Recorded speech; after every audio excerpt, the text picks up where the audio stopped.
me suis tourné vers toutes les œuvres que mes mains avaient faites, et voici, tout était vanité et poursuite du vent.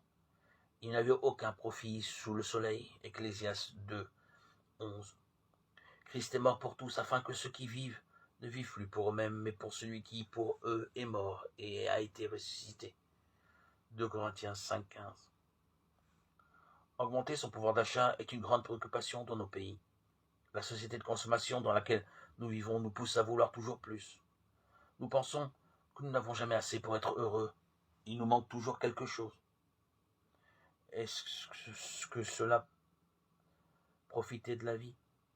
Au moment de mourir, quelle importance auront nos biens et tous les plaisirs que nous aurons expérimentés sur la terre? En toute chose, il nous faut considérer la fin. Le vrai bonheur n'existe que dans la mesure où chacun vit en phase avec Dieu, son Créateur.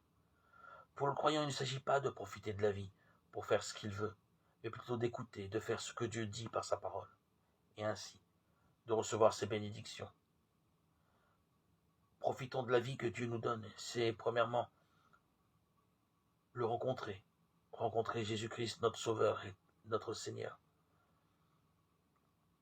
J'apprends par là à connaître Dieu comme mon Père céleste, et mon bonheur est alors de me conduire d'une manière digne du Seigneur, en accomplissant les bonnes œuvres que Dieu a préparées à l'avance pour moi. Éphésiens 2,10.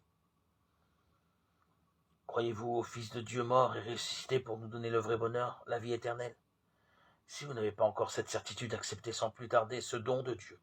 Vous pourrez alors réellement profiter de cette vie d'enfant de Dieu, des immenses richesses de sa grâce. Éphésiens 2,7.